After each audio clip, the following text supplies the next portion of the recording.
Hello बच्चों, the given question is which of the following property is same for both H2 and D2।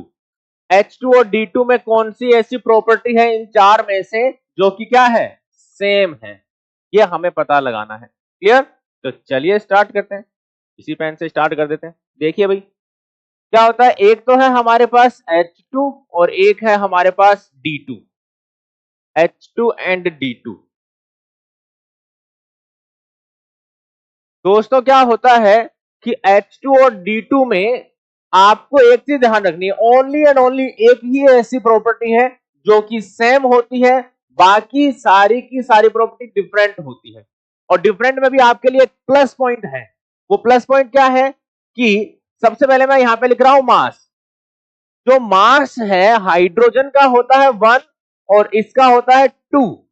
तो अब देखना, यहां से आपके पास सारा डेटा आपके सामने रहेगा, आपको सारी चीजें याद करने की जरूरत नहीं है। ओनली एक चीज याद रखनी है, क्या कि भैया ड्यूटेरियम का अगर हमारे पास मास ज्यादा है तो इसकी सारी प्रॉपर्टीज ज्यादा होगी। जैसे मैं बात करूं डेंसिटी की, मैंने मास पहले इसलिए लिखा है क्योंकि आप इससे रिलेट कर पाएंगे। तो डेंसिटी की बात की जाए तो ड्यूटेरियम की ज्यादा होगी, मास जो है वो ड्यूटेरियम का ज्यादा हो गया।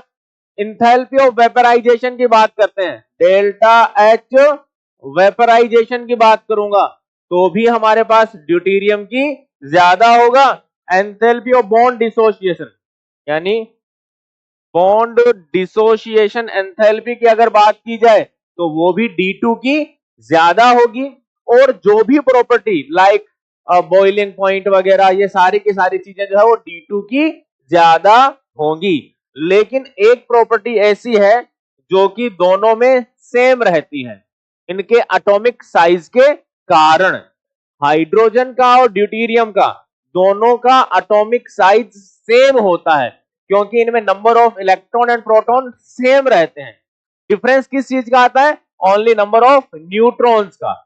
तो नंबर ऑफ न्यूट्रॉन्स जो है वो ड्यूटेरियम में ज्यादा होते हैं, तो मास ज्यादा हो गया, साइज जो है वो क्या रहेगा इनका, सेम।